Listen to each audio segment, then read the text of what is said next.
just to make it very clear, this webinar is for those partnerships that use such a cascaded approach. Can I please get the next slide, Lucas? So before we dive into the technicalities and the templates and the process for transferring the data, so FSTP data, financial support to third-party data, as we call it, we thought we could or we should recall the monitoring frameworks of European partnerships under Horizon Europe. As you're well aware, we have a few different monitoring frameworks that apply to partnerships. So we have kind of a layered approach, and we thought it could be helpful to recall that. So as I mentioned, there is a general obligation in the Horizon Europe regulation in Article 50 to have all of the data for projects funded under Horizon Europe, and this includes specifically, and they are mentioned here by name in the regulation, European partnerships in the same database. So we're trying to get all of the project level, all of the project related data into the same database under Horizon Europe to make sure that we can really make evidence-based decisions when we're looking at European R&I funding and policy. This database is Corda, and this is why we are now here today to talk about how those partnerships that are using a cascaded approach, that are using financial support to third parties, can integrate that data into this database. European partnerships are also then included through this stipulation in the general Horizon Europe monitoring framework, so the key impact pathways or the key impact pathway indicators. So this is a set of short, medium, and long-term indicators where we try to measure the impact of our R&I funding at European level. Partnerships are also fully integrated into this framework through the different evaluations. We just had the Horizon Europe interim evaluation published in the end of April, I believe, and the final evaluation that will come after the end of this framework program. Then on top of this, which again, this is Horizon Europe that sets the frame for all of the projects funded by the framework program, we have a common indicator framework for European partnerships. So this is work that was done in the beginning of the framework program, as this Horizon Europe framework doesn't capture some dimensions that are interesting or important for us to monitor around European partnerships. We came up with a complementary common indicator framework that we keep track of through our biannual monitoring reports. So these are reports that we publish every 2 years, where those of you that have been around since the beginning of Horizon Europe for sure can remember our common indicator survey, and where we work quite intensively with the partnerships directly as well to monitor the common indicator framework, the progress on the common indicators, and where we work on specific partnership fiches and country fiches every couple of years. Then on top of that, if we're zooming into the specific or the individual partnerships, each partnership has its own specific key performance indicators where they monitor their specific objectives that, as you can imagine, with a portfolio of 60 partnerships in as many areas as we cover, is quite complex. So this is a little bit the scene setter in terms of the different monitoring frameworks that apply here, and again, where this obligation to collect project level data also in those partnerships that use a cascaded approach comes from. Could I get the next slide, please? So why do we care so much about this FSTP data, about this cascaded funding data? It, as I said, it helps us make evidence-based decisions. So this FSTP data provides a lot of granular insights on the project uptakes and outcomes of the end projects that are otherwise not really directly visible to us, that are not as easily accessible if they're collected separately or in a different place than Corda, our common database. It helps us make better informed decisions because we can see how exactly partnerships deliver on the objectives that we set for them. It also helps us demonstrate and make the case for partnerships leverage effect, again, for their efficiency, for their impact. It helps to evaluate and monitor the different partnerships' performances. It is also very important to ensure that we have transparency and accountability. So we really need the systematic transfer of this FSTP data to enhance like our visibility of where the funding actually flows, and on the final beneficiaries, and also to make sure that we comply with the broader EU regulatory framework. In example, the financial regulation, that of course has quite stringent requirements for how EU money is spent. This is also a bit, again, a matter of transparency that hopefully also creates trust among stakeholders. And lastly, it really helps us to identify, and I called it here, the demographic coverage of partnerships. So data on the end beneficiaries, on the proposals, on the projects really helps us to analyze in which sectors or in which geographic areas or which categories of end beneficiaries actually end up getting funded under European partnerships, and can help us pinpoint, for instance, regions, again, thematic areas or stakeholders such as SMEs, for instance. So we can see how well exactly they're faring in partnerships. And if we see that some of them are not doing so well, it helps us correct course and enables targeted interventions. Yes. Can I get my next slide, please? So we also wanted to very quickly go over how this process was dealt with under Horizon 2020 versus under Horizon Europe, because we know that, again, for those of you that have been that have had the pleasure to work in partnerships for a while, you might remember a quite different data collection process under the previous framework programs. So under Horizon 2020, it was actually ERA-Learn who collected and still collects data from Horizon 2020 partnerships. So here what was collected was data on the actual calls, data on the funded projects, and this was done through an Excel template that was submitted to ERA-Learn via email. Now, we've seen that this process had several limitations. So not all of the partnerships were covered by this exercise, not all of the partnerships that were using such a cascaded approach. We did not collect any data on proposal and results, only on the projects, which limits the type of analyses that we can do with this data. It was a manual process, so there was no proper data validation process. And again, we did not have a single database for all Horizon 2020 funded projects, as ERA-Learn was collecting this data separately. So this process, as you just saw, or as you saw from my first slide, is not compliant with Horizon Europe requirements anymore. And this is why we came up with the exercise that we are talking about today. And that is it from my side. I don't want to take anything else away from the colleagues' presentation, who will present all of the different templates and the actual technical process to you. So unless anyone has any immediate burning questions right away, we can move on to the next agenda point. Thanks a lot, Catherine, for this brief introduction. There is one question that I see in the chat about why if the focus on funded project is outlined, why are data collected from not funded project? I think you just explained that with the limitations from the Horizon Europe. Exactly. Yeah, if you. Yes, so this is important. So this was data on only funded projects was collected under Horizon 2020, but because there's also a value in unfunded proposals to see, again, like success rates of different demographics, let's say, in terms of end beneficiaries, we would also like, or we are now also collecting data on proposals and not just the funded projects.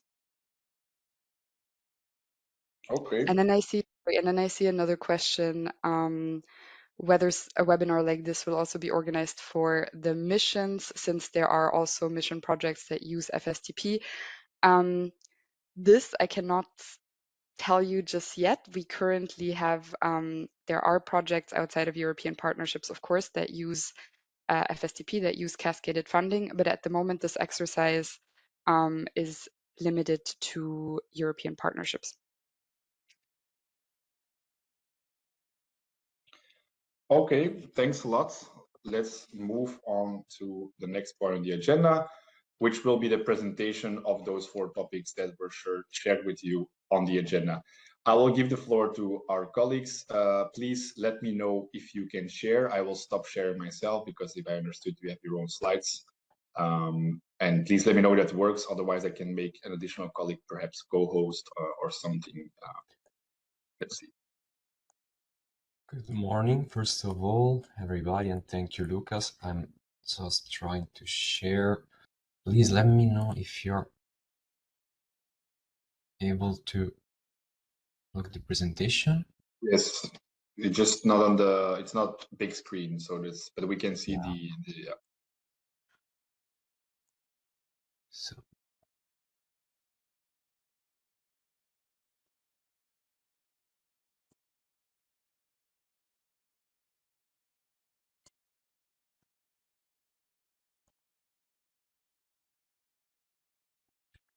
should work. It's not. It's still not big screen. So if you can put it perhaps in presenter modes. Unfortunately, it doesn't let me. Just a second. Difficulties with multiple screens.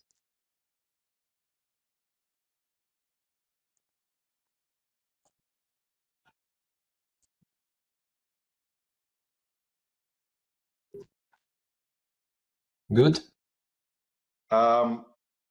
It's not presenter mode, but it's readable. But perhaps if you go down, right down, and you press on the.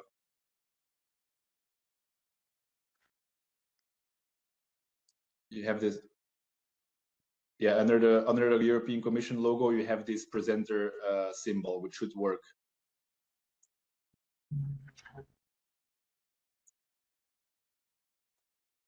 Next to the where you can zoom in or zoom out, just on the left side of that, in the bottom right corner, you have this presenter symbol, which should or click F5, Pierlo. I'm trying, but it's not working. Okay, so go with the icon, as Lucas was saying, in the bottom ribbon, the very bottom ribbon. And I guess that you're seeing things right, that I'm not seeing on the screen. Display setting, and then on the right of that, you have the different presentation modes.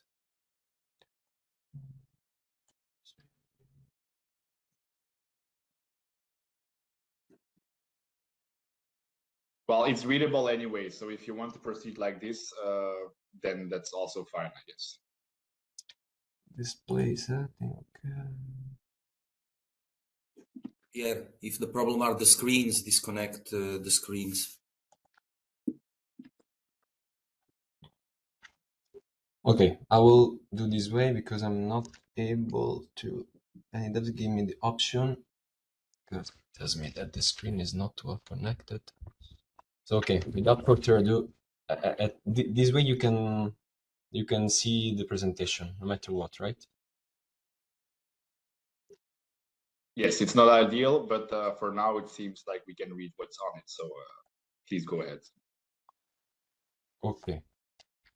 So good morning again, and thank you for giving us this opportunity. I'm Pierluigi Di Francesco, team leader of the data team in the Common Knowledge and Data Management Service Unit. And I'm here with the large representation of colleagues of the data team, Alexandru, Michele, Charalampos, and Dimitros. And together with the colleagues of the IT department, Luke and Andre, we will walk you through the context, current and previous challenges related to the structured data collection on the implementation of Horizon Europe and the reporting aspect involving European partnership. So here is a quick overview of the presentation that we will share with the colleagues, of course, who will forward to you as well. And we will just begin with a short legal and policy background, recap of gaps and limitations that lead to the current existence of the structure template solution, including the new results template. Then touch on the technical aspects sent to the IT colleagues, And we'll be closing with some business aspects and with the next steps and engagement opportunities that involve all of us. So before 2021, as was already mentioned by Catherine, partnership monitoring was separate from the overall framework program monitoring and evaluation strategy. And the monitoring evaluation parties has been fully integrating into the Horizon Europe framework because this framework program is, of course, underpinned by a robust legal obligation to monitor the program implementation continuously and systematically. Just a brief mention to Article 50 of the regulation, which requires, in fact, the Commission to monitor inputs, outputs, and impacts, and to make this data publicly accessible and in a single EU database. Specifically, Annex 3 emphasizes the specific monitoring and reporting obligations for European partnership, aligning them with the rest of the program within the KIP framework and its indicator described in Annex 5.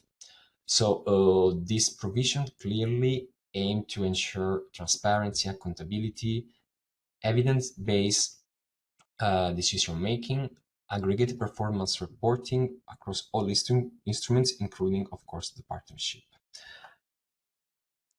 So, previous limitation, despite this clear obligation and number of operational challenges, let's put it this way, have limited data completeness and consistency. Many partnerships are not using e-grants, which is the corporate reporting tool for grants, and which complicates harmonized data collection. The financial support to third parties mechanism, the cascade funding, is not centrally integrated in the data warehouse, or at least was not. And additionally, there was not a structured access to project level results with obvious consequences such as the fragmented and siloed data flows, incomplete or inconsistent reporting, and bringing evident barriers to comprehensive program level reporting and monitoring. So without further ado, to address these challenges, the DG RTD has developed XML-based technology structured templates in order to ensure consistent and machine-readable data collection. The benefits of this approach, of course, include legal compliance with the reporting obligations, harmonized formats allowing comparability and transparency, system integration into corporate data warehouses and dashboards, dynamic synchronization, so like when project detail changes, there is an immediate update, support for data-driven evaluation, and policy feedback. In short, the structured data enables smarter monitoring, deeper insights, and stronger accountability. And of course, the requested data are based on the minimal set of data which must be collected to comply with EC reporting needs and framework program evaluations in order to ensure consistencies across all stages of the program lifecycle, from proposal submission to project implementation and results reporting.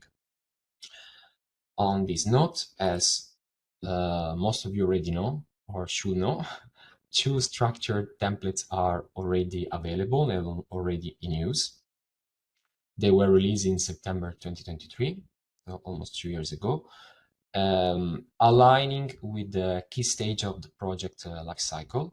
So starting with the proposal template, which captures, among others, project metadata, applicant profiles, organization types, and the funded project. So the project template covers like grant agreement details, partner roles, and last but not least, of course, funding breakdowns.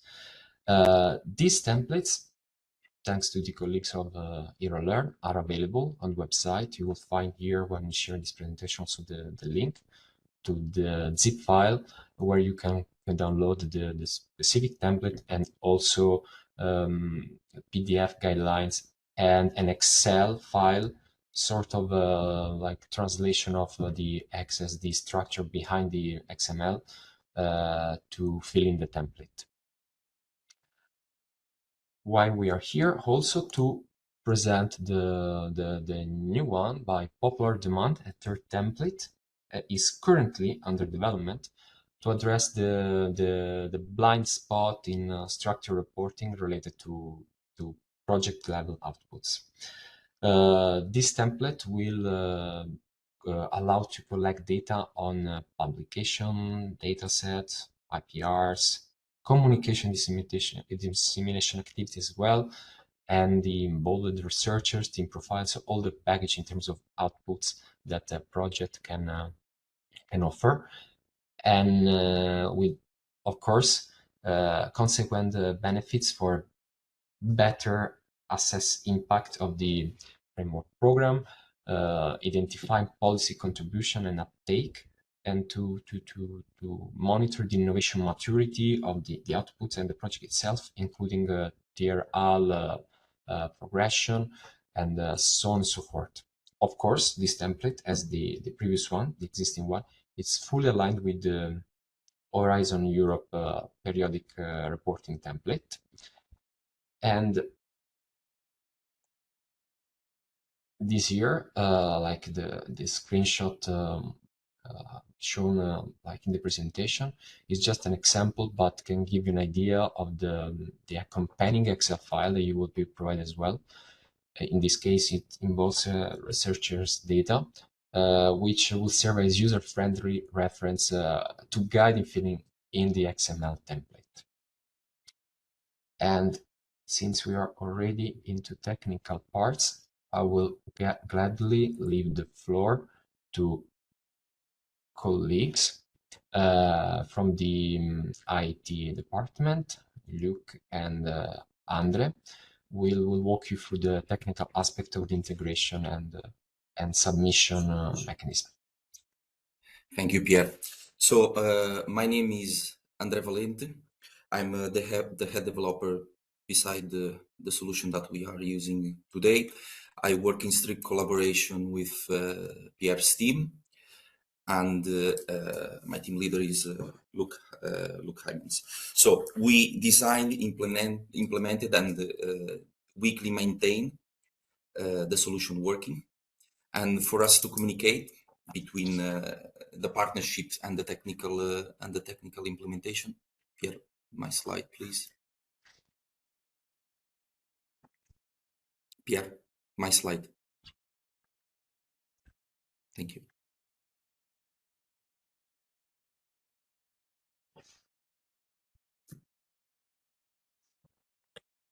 Pierluigi. No. Yeah. Are you not able to see? Okay, that's it. The other one.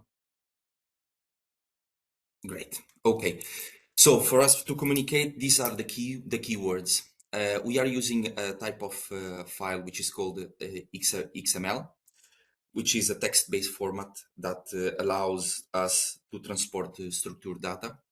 We have an XSD, which we can easily define as a set of rules that define the structure of the XML. These work in pairs, okay? We use this FSTP, which is a different acronym from what you heard until now. So it's a secure file protocol transfer, which is a shared, let's say, a place where you will put your files and we will download them. And to access this shared area, we have the .ppk key, which is provided by us and allows authentication. Please, next slide. Okay, we have divided this in. We have the data load divided in 3 phases: the blue, the green, and the yellow. So the blue one is the part of the upload. So the partners will produce their XML files and will upload them into the FSTP using the PPPK. After that, we will download and validate through the XSD okay, and through our own business rules, which are described in the documentation, and we will report back in case we find problems. After that, we will integrate the data and enrich it inside our solution. Okay, you can move to the next one.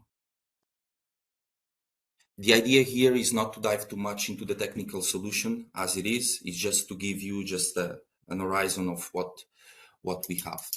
So the common problems that we get can be split, be divided in three types. The first one, it's at file level. So we can have, for example, incorrect naming conventions. So the file to be downloaded will have to follow some rules. These rules are obviously documented and you can access them. The file needs to be uploaded to a concrete path, not whatever we want. So inside your SFTP area, you will find the folders and you need to follow the rules. And there are, if you don't put the file in the correct, if you don't upload the file in the correct place, the file will not be considered. And then we can find other types of problems that could be, for example, the codification of the language used to produce the file. So these file level errors is something that we cannot control. So it's something that we cannot identify and cannot report back.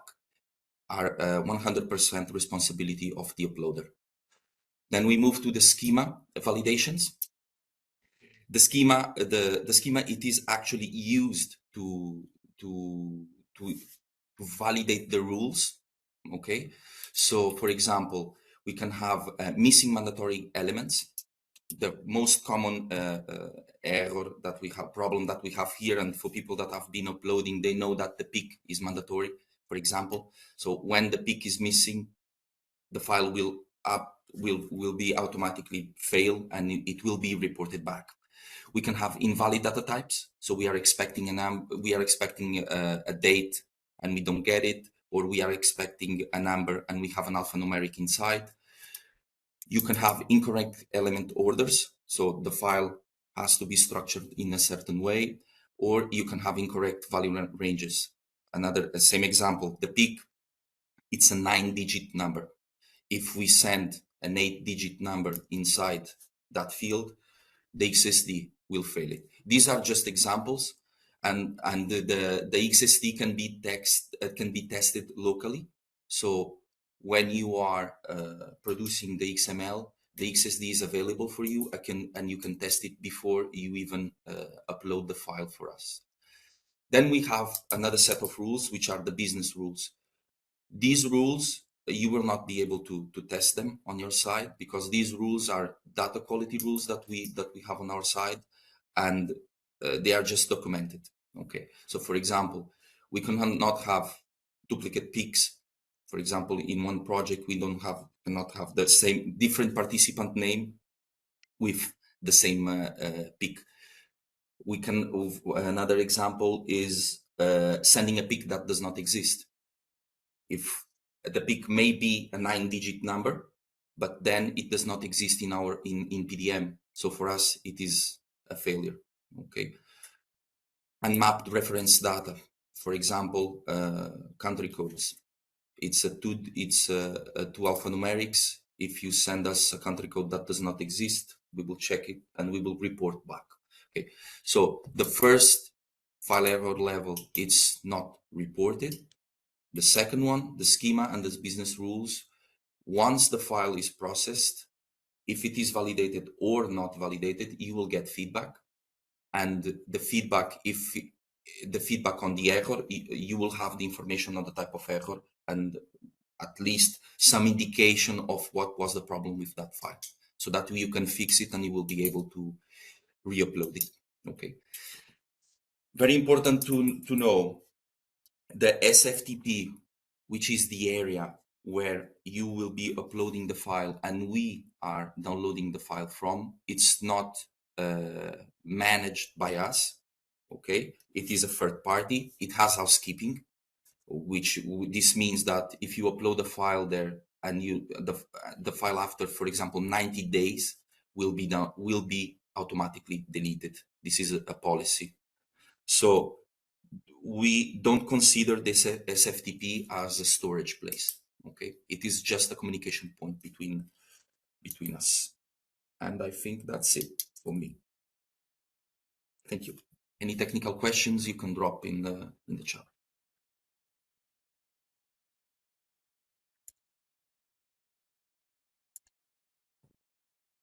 Thank you. Thank you, Pietro. Thank you, Andre. I will just retake the floor because before moving to the final step, we would like also to provide few clarification regarding some aspect that we often encounter. One overall is the distinction between EU contribution and EU contribution. Several partnership already reached us for like this kind of clarification, so I think it's worth it providing today as well.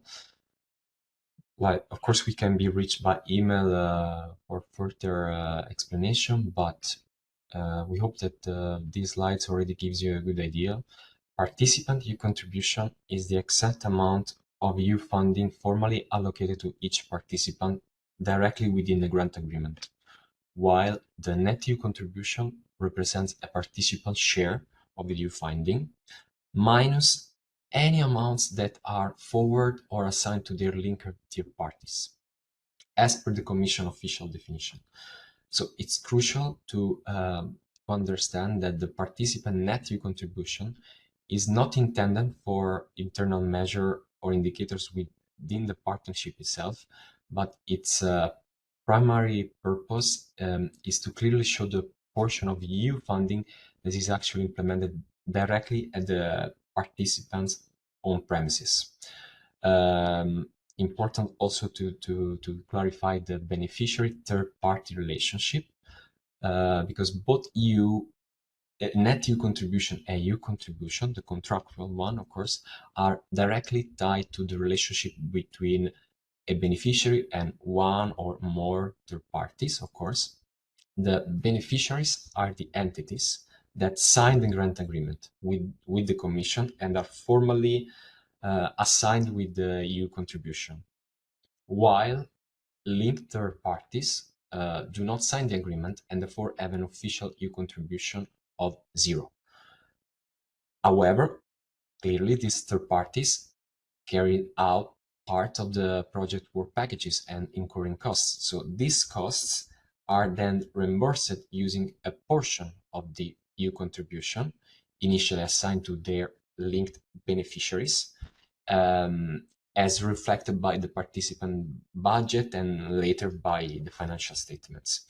So the calculation works as follows. If the participant does not have any linked third parties, their net EU contribution would be equal to their contractual EU contribution, so perfect matching. If a beneficiary does have a linked third party, the net EU contribution will reflect the total amount implemented directly by the beneficiary. The amount of the contractual EU contribution implemented in the affiliated entities premises then appears as net EU contribution of the third party itself. From a partner perspective, of course, the EU contribution of a sub-grant, the cascading grant, is part of the FSTP mechanism, for the FSTP amount channeled through the FSTP call. This is what we refer as EU in this context. And worth, of course, clarifying that we use third party a lot here, we have to admit, but in the term third party in the acronym, the FSTP, refers to a completely different concept than the term third party used to describe project participant types relationship, beneficiary, third party, associated partner, because in the former scenario, the acronym FSTP, the third party refers to the legal entities involved in the project without signing grant agreement, working under responsibility of a full beneficiary but still claiming cost through their linked beneficiary. So as you can see, like from the example here attached, the screenshot, we hope that this clarified the distinction.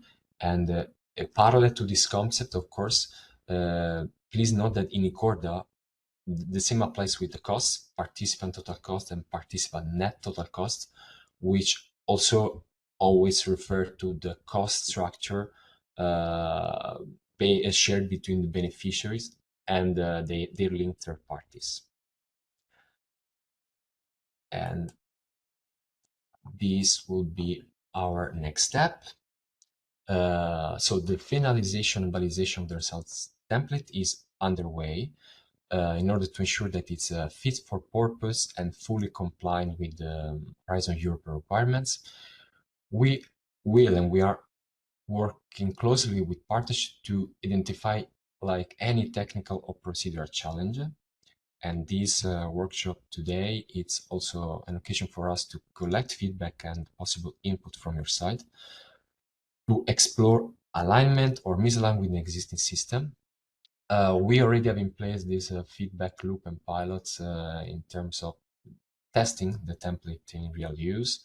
We have already our sort of EIT-KICs to help us in delivering a fit for all template in the end. And clearly, we maintain an open door policy, and our team is available for support, clarification, and continuous improvement, so that together we could build a coherent, integrated, and impactful monitoring ecosystem for Horizon Europe. So thank you a lot. You will also be provided with a function mailbox where you can reach us. Thank you, Andre, and bear with me. I'm still fighting with this, but of course the WebEx application decided to not work properly today. I killed the F5 button, but clearly still not working. I don't know what happened, but thank you again for hosting us, Lucas and Catherine. And I don't know if it's time already for a break or we can already start addressing some questions. Yes, thanks a lot, Pierre and colleagues, for this presentation. We still have some time before the break, so if there are any questions that are directly linked to the presentations, I think it would be good to have them now, and then we can use a Q&A later for other questions if necessary. So I saw somebody raised his hands. Let me just see who that was. I cannot see it directly. I thought it was one hand, so also please, you can just take the floor instead of me. No, I see Miguel Galdes, please, the floor is yours. Yes, thank you. My name is Miguel Galdes. I'm from Energy, that we are part of one of the KICs from EIT. And I just wanted to kind of clarify the point, because for us, for several years, we have been provided this information of the FSTP level to the EIT in different formats. Before, EIT had its own separate platform, and now it's been separated into one that feeds the information into Corda. So I just wanted to make sure that what we are looking at is a situation that the KICs keep feeding the information into the EIT data portal, and that gets transferred to you, and not a situation that we have now two separate channels to input roughly 99% of the same information. So just to kind of be sure that there is an internal communication on your side, and perhaps this is already something clear from your end as well, but just to have that certainty that we have to do either one of them and not both of them.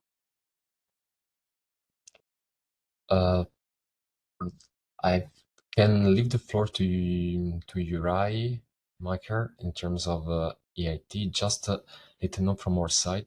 Of course, we are already starting to address the problem of double reporting, and it's clearly an option that we cannot accept on our side, first of all, and clearly to not impose on you as well, because this relates also to the funding and tender portal itself.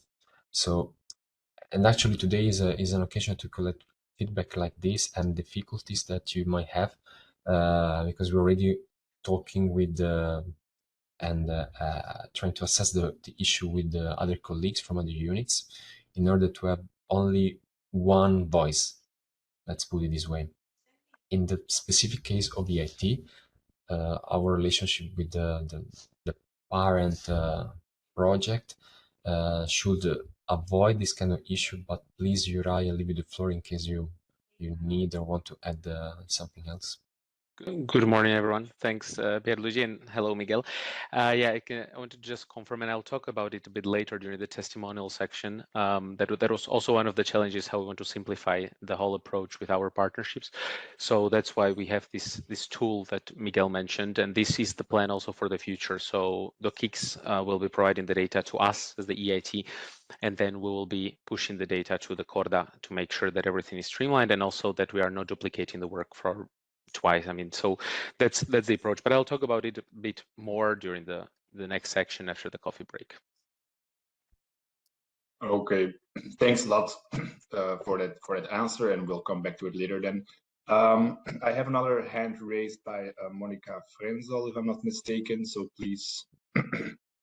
Yeah, I have many questions, but maybe just one for the moment.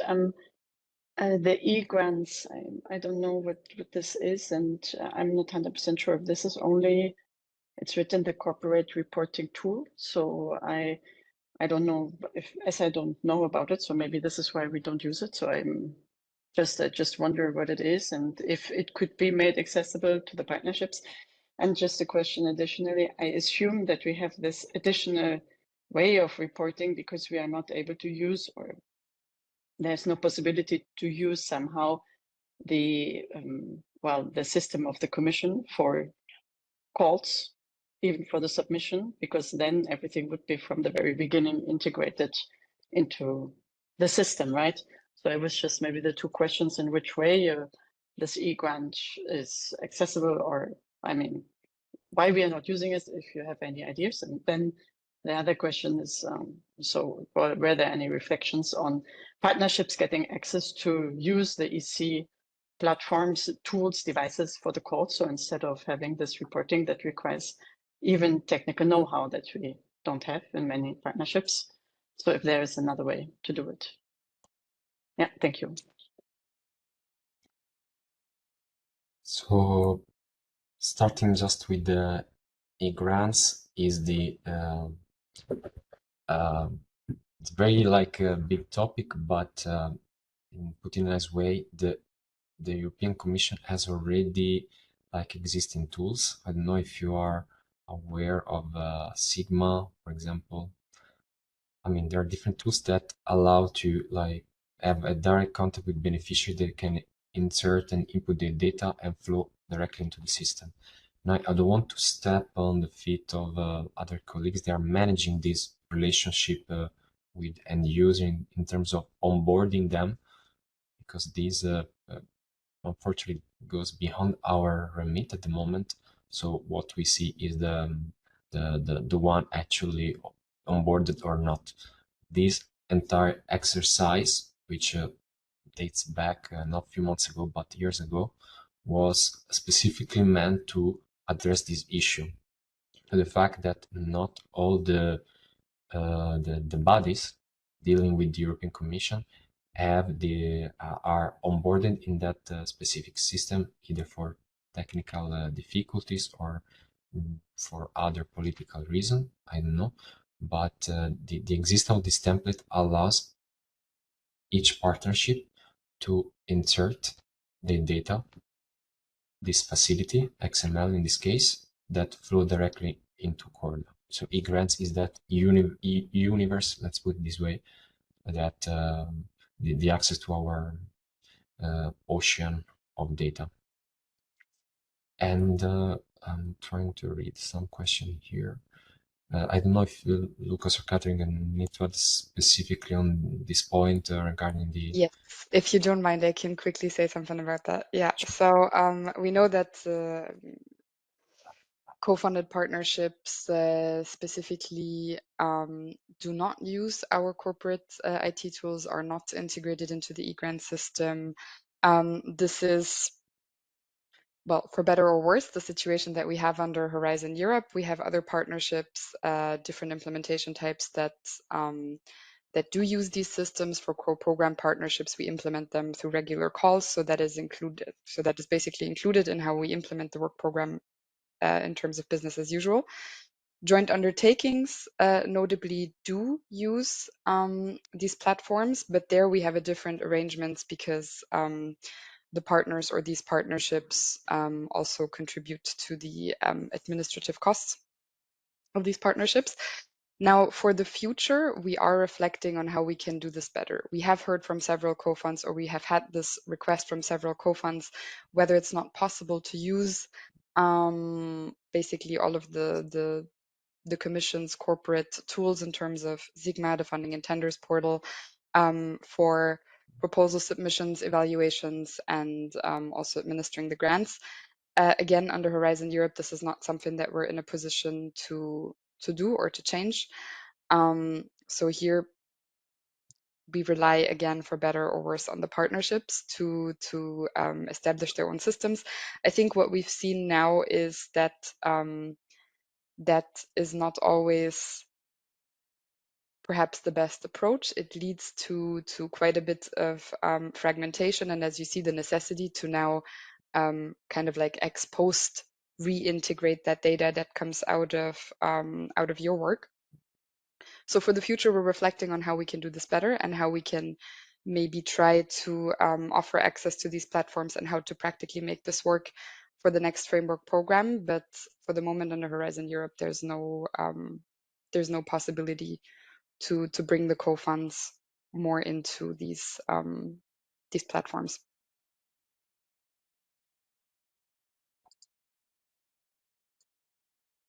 Okay, thank you very much for that clarification. I'm just going through this chat and I see a question from Manuel Guzman Herdera, but it seems that Andre already replied. So I think that's taken care of. Please, if that's not the case, I invite you to say something. And then we have a comment question from Sophie German from France. Pierre, is that for you?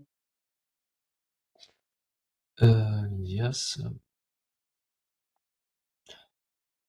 I mean, changing the templates referring to the existing ones or the new one?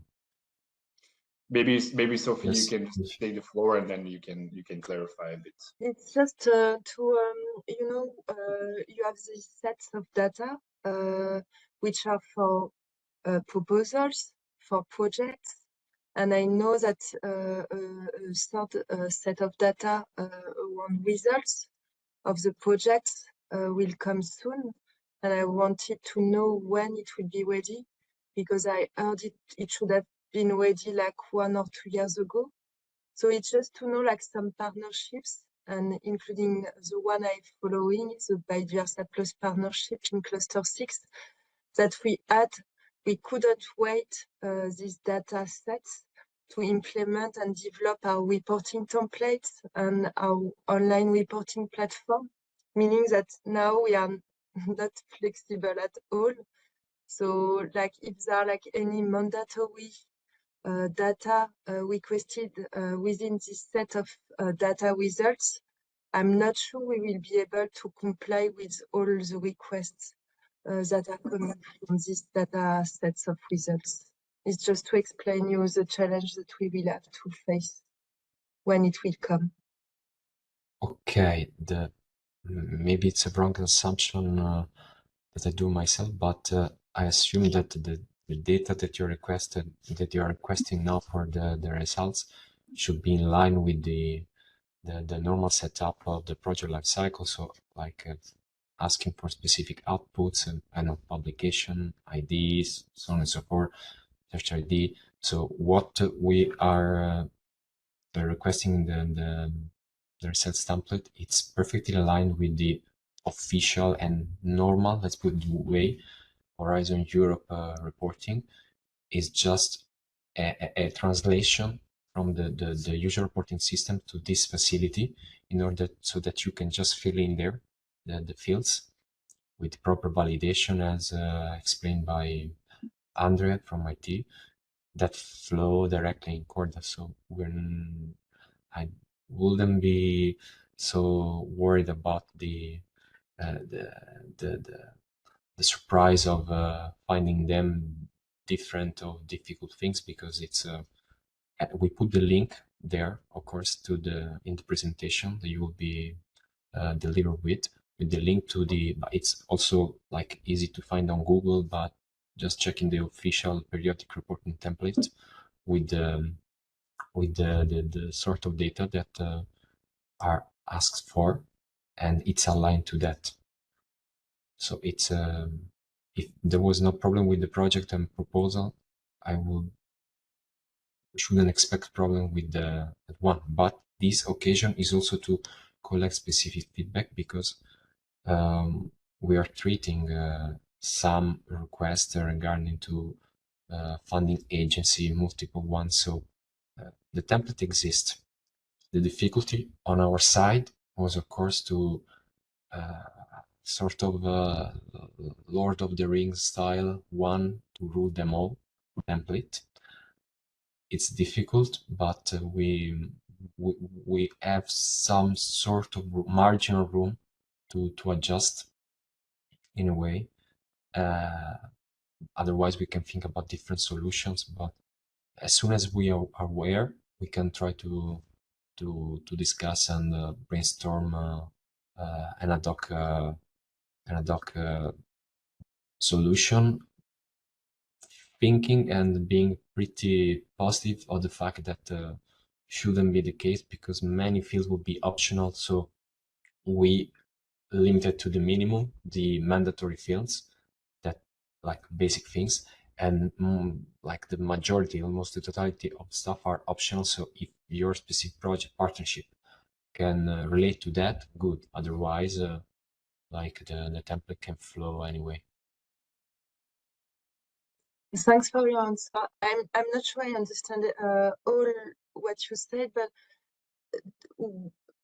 what does it mean as next steps concretely? Like, does it mean that it could be useful for you to receive the kind of data that we will collect from the results of the project? Or Yeah. For us, it would be.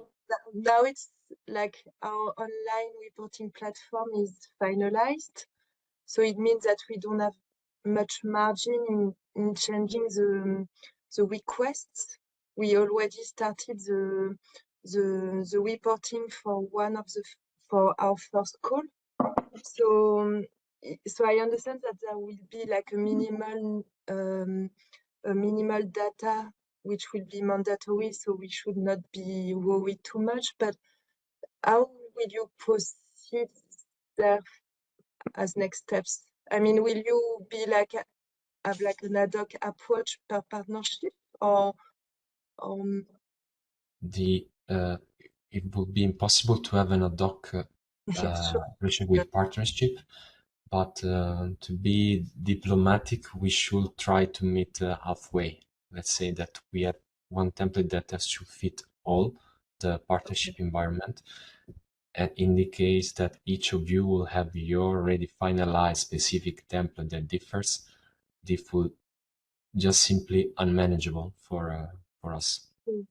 So how do you plan like these complexities of different data results that will emerge from this partnership? How will you have this compromise? Because if I may, Sophie, and this is like a recurrent topic with many discussions, and also relates to the contribution stuff. The commission in general, we like the policy units reporting feedback to policy. Like there are some specific needs, which sometimes are only part of the peculiar and specific output that you might include in your projects. So I will be very surprised if it differs completely. So we assume that you, like in the project, like proposal project, so like terms of an organization who participates, the the code to identify this, and the same for the results, specific DOI, this in order to track. We'll be surprised if you don't have this already embedded in your system. So in the majority of cases, the commission request will be just a subset of your specific peculiarities. And this means that not all that you do has a specific interest in terms of the reporting needs. So that's why, like, we have not finalized the template results right now at the moment. It's upcoming. Of course, we are in the final stage, and a good way it would be for us also to have this meeting and to share. If you can send us, we can look together, of course, and to collect feedback, so that the same process was done in the past by my predecessors, I guess, that we concluded the story and covered the entire part of the reporting, from proposal, project itself, and the final results. So we don't impose, of course. The idea was not to, okay, we send you the template and bye-bye, fill in, homework. No, we need this approach also because we might give for granted some aspect that we can adjust now. And now it's the right moment to not to conclude the template and start sending and going back to that in the future. Okay, thanks. Okay, thanks a lot, Pierre and Sophie. Just to conclude, then, as you are still finalizing, it would be helpful for you to see what the others are currently doing. So I would suggest, as Pierre also suggests, Sophie, let's share what you have with us, so they can have a look and see if there's missing something. I see in the chat the same for the Water for All partnership you're currently developing. Please, share it so they can take it into account. But overall, I think it's also, let's not anticipate too much problems, because as Pierre said, in theory, or like most likely, a lot of things will be the same. So let's not anticipate too much issues and just keep the dialogue going and see how we can make that work. We have 2 more minutes before the coffee break, and I suggest we stay on time. So I will take 1 more question from the chat. I saw some comments which are obviously which are being read, but don't necessarily need a reply. So the comment I had, the question I had from Rachel Nocera from Italy, but it seems that Andre already replied. Unless you want to take the floor, Rachel, then please go ahead about your PIC question. Yes, thanks a lot. I saw the reply from Andrea Valente. The point is that the PIC is mandatory for the participants that are requesting or receiving EU funding. In this case, since proposals did not pass the pre-proposal stage, those participants are not recipients of EU funding. So we are not entitled to ask them to mandatorily register for a PIC. And so we had this problem. We see that the XML file is not validated because the PIC is missing. But, how can I request them to register for the PIC since they're not getting any funding, not from the national funding agencies, not even from the EC?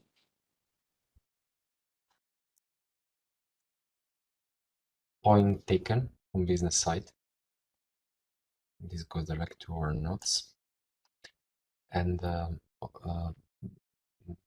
Rachele, which partnership are you representing, if I may ask you? Yes, the Clean Energy Transition Partnership. Okay. Thank you a lot. We will collect this feedback and try to. Thank you. Okay, great. Then, as I said earlier, it's 10:40. The initial idea of the coffee break. I suggest we do so. Like I said, everything in the chat is obviously being taken into consideration and taking note of. I see you in 15 minutes at 10:55. We will continue with the 2 testimonials, and then obviously we still have quite a big part of Q&A which we can use as necessary. So I'll see you in 15 minutes. So 10:55. This brings us to the next point of the agenda, which, as communicated earlier and you saw, will be testimonials from two angles. We will start with the one from innovative SMEs, which will be done by Peter Chisnall. Thanks a lot already to accept the invitation and to present today. It's very well appreciated. So if I understood, you will share slides. Do you prefer me? That's as you want. No, I shall try and share, and hopefully it will work. Yes, we can see it. Perfect. Wonderful. So please, the floor is yours. Super. Good morning, everybody. Thank you for the invitation to speak. So first of all, a little bit about,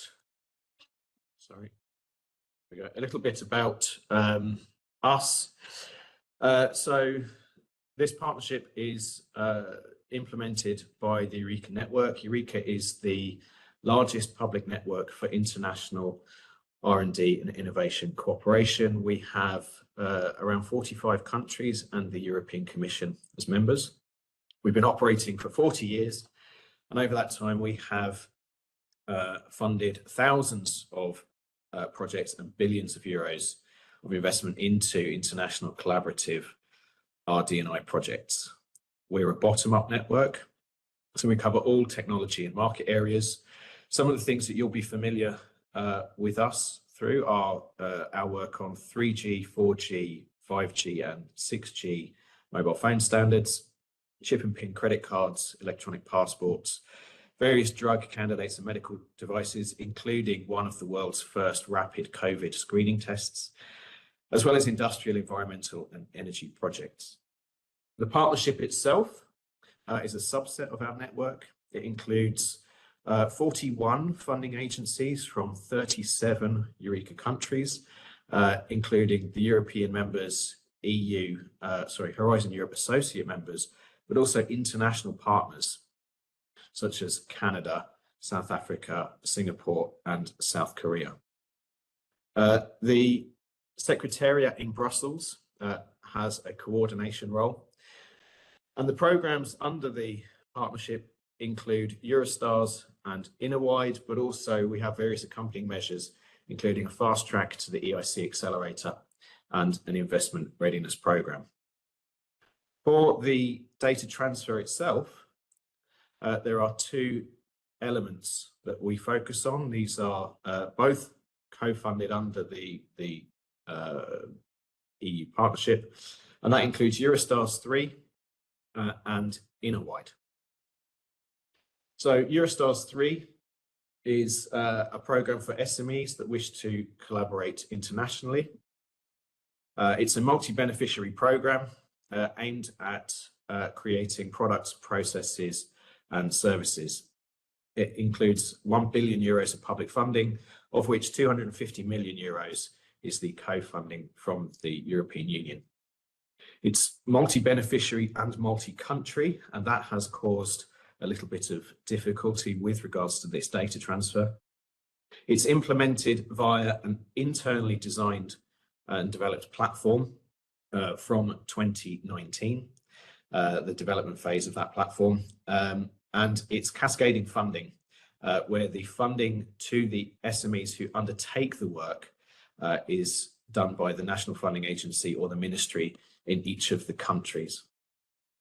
Innerwide is a development project which gives 60,000 euro grants to assess the viability of research and commercialization ambitions in international markets.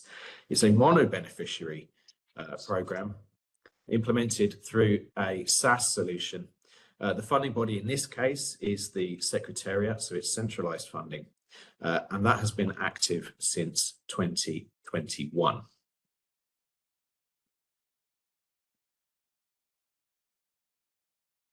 So we have two different programs, each with a slightly different data model and different data exchanges and financial exchanges. On the right, you can see that we have the inner-wide program, a very simple data model.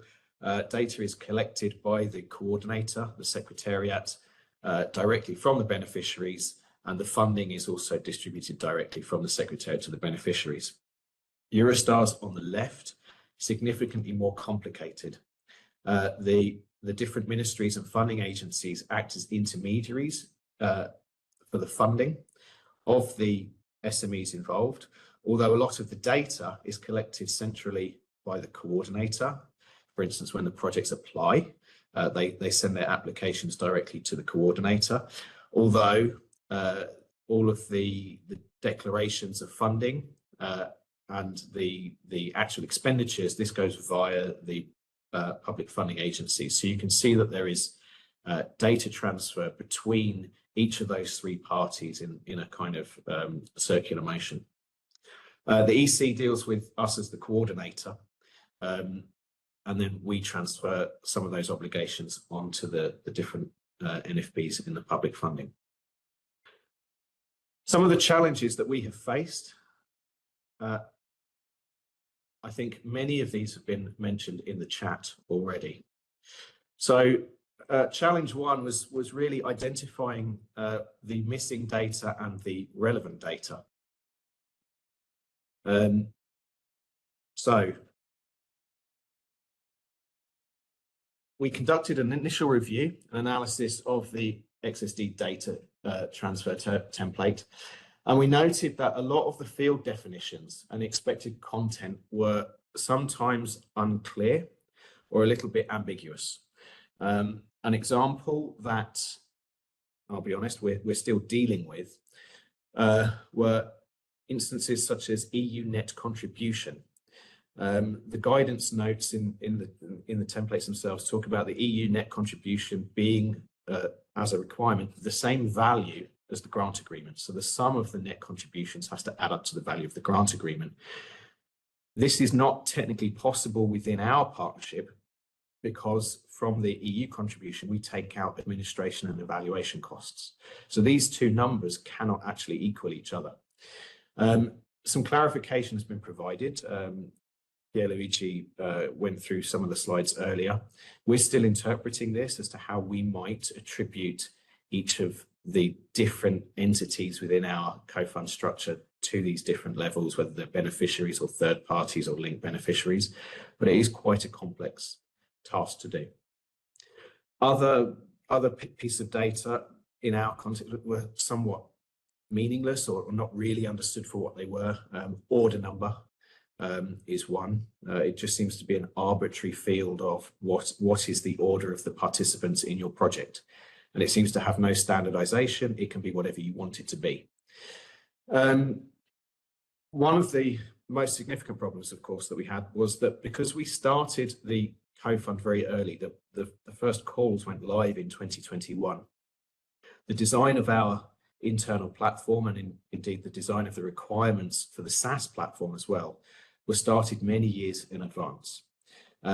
And we did not take into account, or we did not know of the existence of certain fields that would become requirements.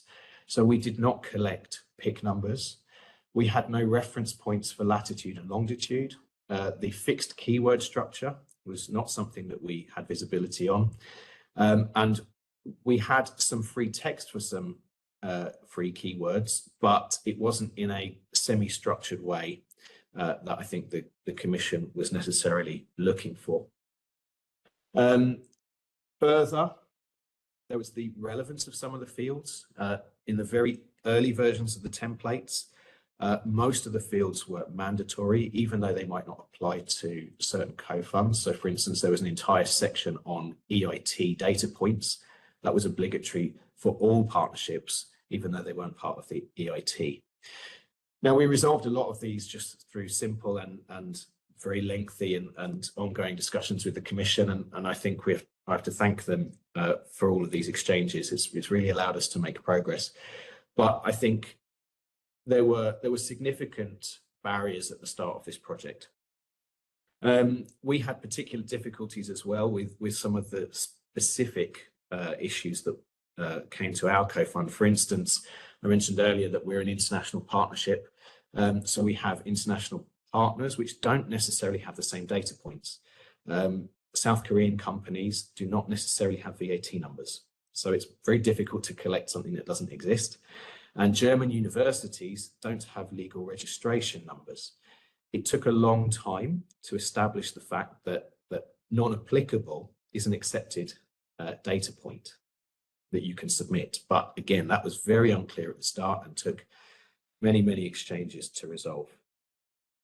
I think the template itself has been updated several times and is much more relevant to all the partners. So a lot of these fields have now been made optional.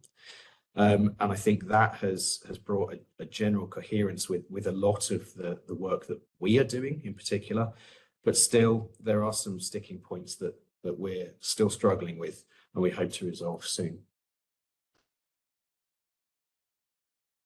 Challenge 2, the data types in focus. So it has been said earlier that all of the data requested relates to project data and proposal data. We have chosen deliberately at this point to focus on the funded projects. It's been mentioned previously that, of course, a lot of the projects that we reject, we have very little ability to motivate participants to provide missing data or data that we did not collect at the time we ran that call. So as I said, the calls in 2021, we didn't ask for PIC numbers. It's impossible to go and get PIC numbers from Korean partners that were rejected back in 2021.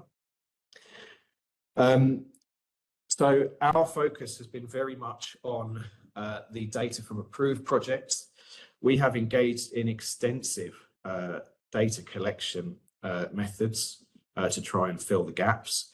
So we've been running surveys, we've been sourcing data directly from various databases such as Dealroom, from the PIC database directly. We've been telephoning applicants, sending direct emails, and we've been asking all of our funding agencies to also investigate their national databases. Of course, these companies exist in a national context and they will pay tax. So a lot of these organizations will have all of their records at a national level somewhere. Many of our funding agencies have access to these national records, so they have been able to transfer this data across. So legal registration numbers, VAT numbers, these kind of factual data points we have been able to collect by and large. But that doesn't solve project-specific issues such as keywords that might be missing. So we've used a lot of kind of cross-referencing. So where we have keywords from one participant but not the other, we've assumed that the keywords to that project are the same, so we have filled in the gaps.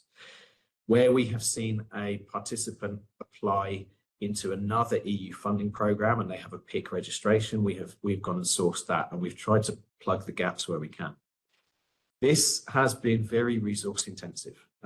We've been doing this methodology for about 18 months. We have one FTE allocated to it, so it's a full-time job, plus the resources that we're borrowing from the national funding bodies at national level. To plug the gap, we have also changed our data model. So for the past, we've been trying to collect the data ad hoc. For current and future calls, we actually went and changed all of our application systems in our project management system. So we changed the application forms, we changed the data structure, the data model behind it, and this has come at a huge effort. This is probably estimated at around 18 months of work and 2 developers on this particular project. So significant effort to try and get this working. Challenge 3, data cleaning and validation. So we have, of course, mentioned that there are 2 different platforms. We have the internal platform and we have the SaaS platform. But because of the ad hoc way in which we've collected data, we have information in Excel surveys, we have survey platforms, we have Word documents, we have information stored all over the place. And cleaning this non-standardized data from multiple sources, merging and delivering, has been a huge challenge. Now, this again has been done in a manual way until now. We've done a lot of testing and validation. So we have tried to create data extraction tools that mirror the requirements of the XSD file. And it was put into the chat earlier, but the Notepad++ system to kind of validate that XML file, as suggested, it was a very powerful tool. It allowed us to very quickly see that the data that we were extracting mirrored quite well the data that we were being expected to transmit. So that was a very useful thing. Today, all of this is done manually. However, we're moving towards a data lakehouse implementation. This is probably it's probably in the region of about 12 months of work at this point, 1 to 2 FTEs, and the external provider for the data lakehouse itself. What we're hoping is that the data lakehouse will take over the extraction, transformation, and loading of all the data from all of these very different platforms, standardize all the information according to certain triggers, whether we have a call or whether a data field in one of the data sets changes, and then automatically reprocess the entire system and then transmit it automatically to the commission. It's a very powerful tool, but it is a very expensive one. So again, the amount of effort and resources needed to kind of meet the expectations of the commission are quite significant in this aspect. So they were our 3 major challenges. Where we are, the status. So we've run 3 calls to date for Innerwide. Call 1 and 2, the data was collected manually, cleaned and verified, and successfully transferred to the commission. Call 3, this was run after we changed our data model, so all the information was collected at the point of the application, and this was very rapidly transferred to the commission just last week. We have very successful transfer rates, so 98% of all of our data has been successfully delivered. One of the sticking points, one of the participants went bankrupt before they could register for a PIC number. And so this is a known issue. We can't really go and create a PIC number, but again, we don't comply with the fact or the expectation of 100% data transfer. So we're in discussions about what this might mean. We also have 2 validation errors that we're investigating. One of the problems with the validation errors is that it seems to stop at the first error. So it doesn't give you a complete validation report. So if you have 2 faults, you only find out about the first one. And then you fix that issue and then resubmit. And only then do you necessarily find out that there might be a second one in there. So little bits of frustration, I think, emerge.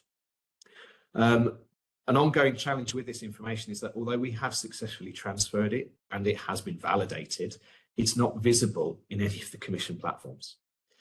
So this comes on to some of the comments that we saw earlier about where is this information going, and are we going to have to duplicate the data submission or change it and then upload it to a second database.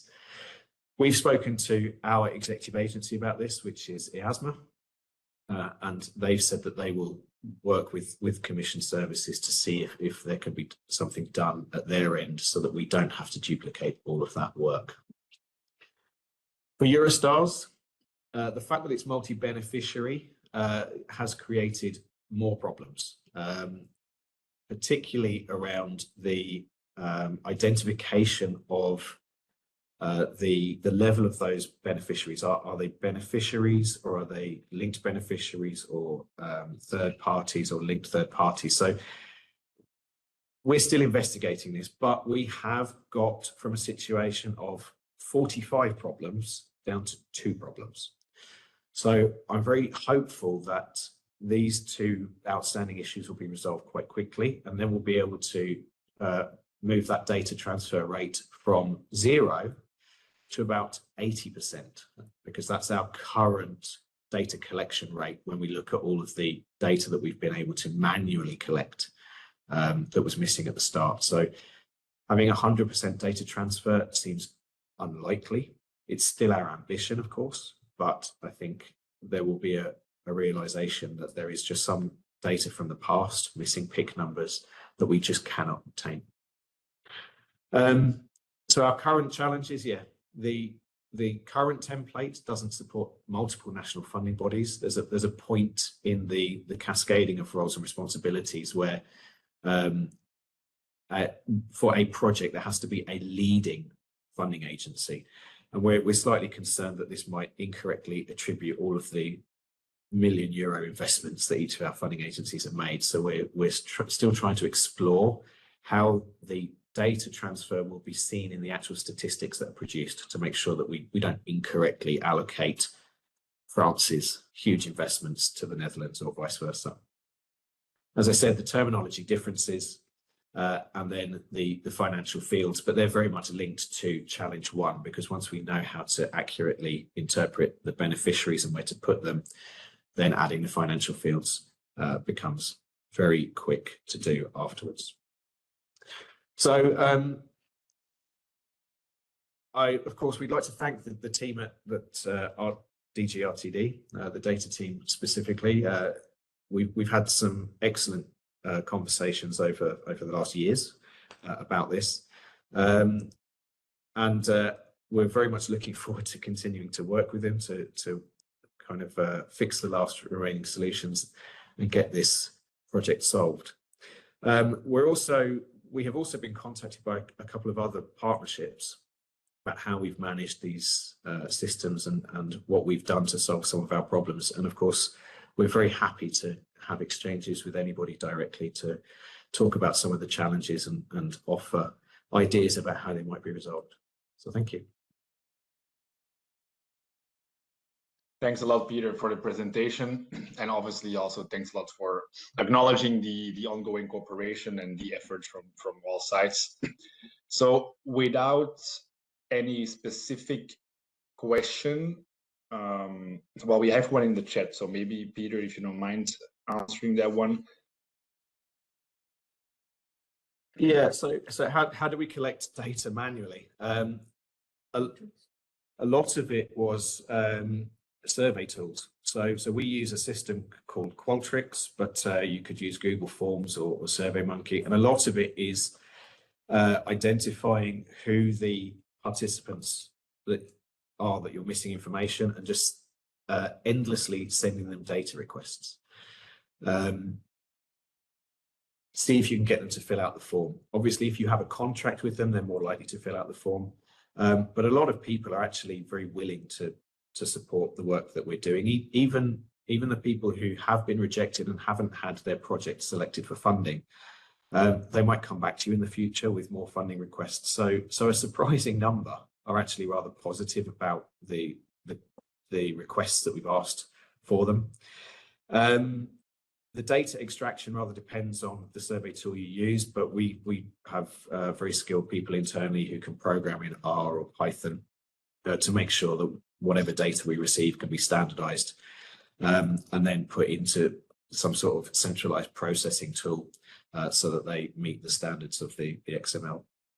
So it's nothing magical, just a lot of hard manual work. Thanks. I don't know if you want to come in still, Martine, to comment. Yes, thank you. Yeah, I think the collect is easy to understand how we can proceed, but once you have different data collected, how you manage to transfer them to the expected format. This is really a blockage for us. And I'm sure that we are not the only one on this aspect.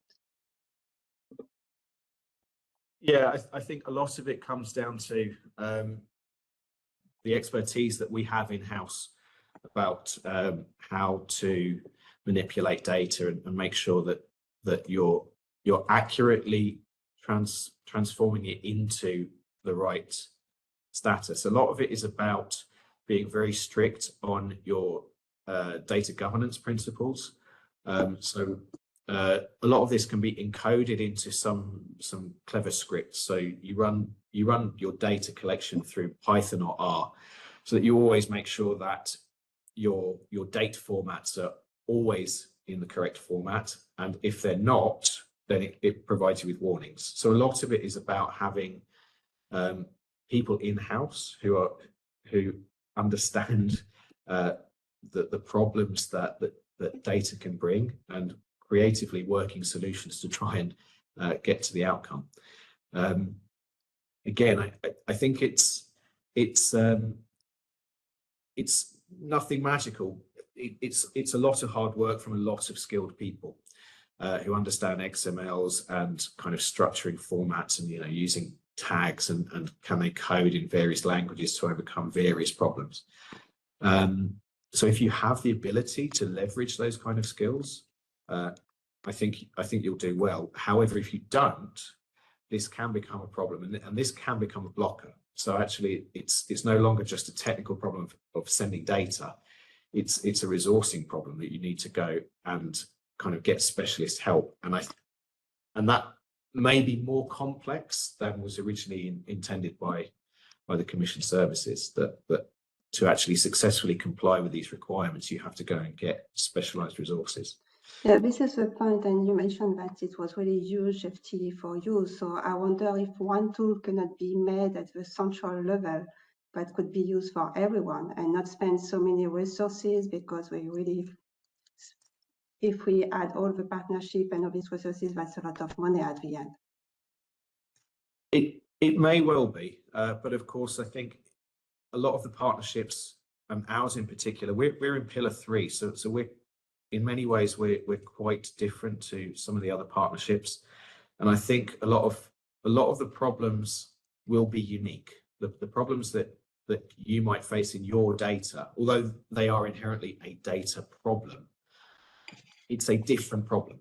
It's a different data set with different data standardization needs, and so I think if we were to treat everything, it's possible that if we were to try and bulk everything out into a single centralized point, there are just so many different problems that it becomes a little bit tricky for a central team to solve. I know that on our side, the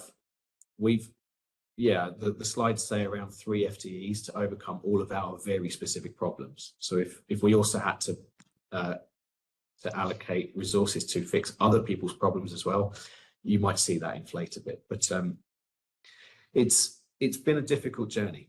It's 2025. We've been dealing with this issue since about 2022, and we're still not there yet. So it is a very difficult thing to try and overcome. Thank you, Peter. Okay, thanks, Peter. And well, as I said earlier, it has been, but you also acknowledge that we are working towards finding the solutions together. So I think that's important to keep in mind. There is one comment maybe from Monica that you can maybe quickly address before we should head then to the next testimonial. In the chat, she says, could you outline a bit on the point difficulty? The template does not support calls with several funders. Yeah, this is quite technical. So embedded within the standards, there are descriptors which you have to kind of interpret for your specific case. So there are fields called funding agency. Now, for us, the funding agency would naturally be the funding agency providing the financial support to the third party. However, from the Commission perspective, because it's cascade funding, the funding agency is actually a beneficiary. So they would go into the beneficiary section, and the funding agency would, we think, be us, the coordinator in Brussels. And the problem with that is that from a statistical perspective, depending on how the data is interpreted, it might look like €1 billion of public funding comes from a private organisation based in Brussels and not the ministries and funding agencies the member states. So a lot of it is about the interpretation of certain words and how you fit your funding organizations into them, and the potential unknown implication of putting them in. We could easily put in one of the NFBs into one of the data fields, and it would probably pass the validation test, but what would be the unintended consequences of that? And that's something that we're still exploring, because at the project level, the funding agency, you can only have one. There is one funding agency for all of the beneficiaries in that project. Sorry, one participant. So there is a complication, at least for us. It may not be true for all of you, but for us, because of the way we do cascaded funding, there is an added complication of funding agencies being beneficiaries who provide financial support to third parties who are also technically beneficiaries because they're the ones implementing the actual work. So it's a bit of a technicality. I don't really want to go into more detail than that because it is quite complicated. And it's one of the things that we're still exchanging with the Commission on. But I think once we've resolved it and we've come up with something that works for both sides, we'll very quickly overcome this. Okay, thanks a lot. And I see some comments in the chat about how it is indeed a lot of work, and it takes some resources, which yes, that's been said. We are aware, and then obviously, as Catherine already mentioned earlier, there is limitation of what we can do on the Horizon Europe, but the idea would be to do it better, obviously, and facilitate in the future. Thanks very much again, Peter, for your presentation. I'm not sure if you're sticking around for potential more questions afterwards. If you want to, obviously, you can. You're welcome to stay the entire webinar. So thank you, and that brings us to our second testimonial of today, and I will give the floor to Juraj from EIT to also give us his point of view. Good morning again to everyone. Let me then share the screen and put the presentation on.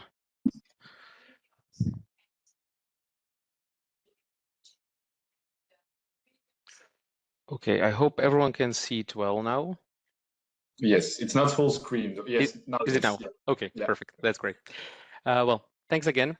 And hello, everyone. Then my name is Juraj Majcher. I'm working for the EIT, which is European Institute of Innovation and Technologies. We're located in Budapest. Good, sorry, just want to get to the beginning. We're located in Budapest. Our main aim and goal is to support basically the innovativeness of Europe, supporting education, business creation, but also innovative products.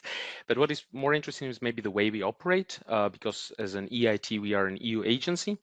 However, we also, take the approach of the cascaded funding, and we fund our KICs, or Knowledge Innovation Centers, who are basically the partnerships, and then these are the KICs or the partnerships that eventually fund the beneficiaries and implement the projects with them. And they are the ones who at the first level, or they are the first ones to collect the data and share it with us. And then we are ensuring that the correct data are provided to the Corda tool and to the database as such. We work on this project for some time now. It's already a few years, and it's true that we started onboarding the whole thing, I would say at the beginning, when the cascading structure was just being developed and prepared, especially for the projects and proposals template, which are now in place. In the very beginning, many things were unclear, but then we'll also I will present a few things how we addressed it and what also helped us. But it's true that many things were not really clear to differentiate between first level and the cascaded level, how this should be perceived, how it should be uploaded, and many things, not only technical, but also from the content perspective. With the first templates, we also found some challenges in the fact that since the template was very new and we started collecting this data based on that, the template was still being updated because together with colleagues from RTD, we saw or spotted that some things should have been different or basically did not always cover the needs of other partnerships or, for example, of the EIT.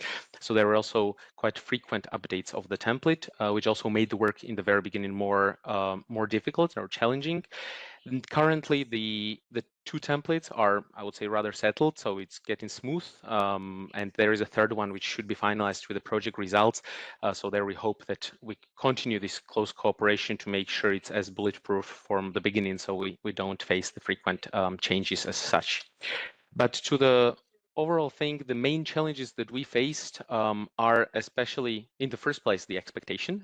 We first understood, I would say, that the Corda place or Corda database will be more or less enough for us, and that the direct upload from our partnerships is enough, which means that the partnerships would directly access just load data into the Corda, which of course then feeds the eCorda and provides the data to all the other stakeholders as well.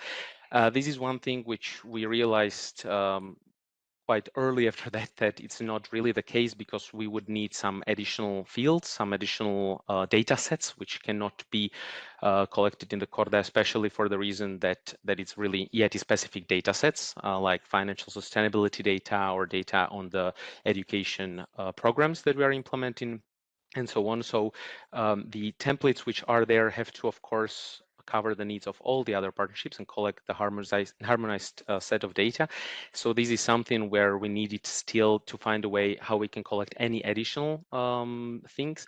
And together with expectations, there are other challenges which are very much linked to that, after which we realized that we need to change a few things, and I'll get that on the other slide. Another challenge was also related to the cascading approach. As I mentioned, we are communicating with our DG RTD colleagues, and then we are receiving this information, which then furthermore we instruct our partnerships, who then have to collect the data from the beneficiaries. So there is this additional layer, which was also a bit of a challenge, because the more layers, it's getting more complex and also more difficult to ensure that the correct guidance and information is being shared through all the layers of the steps.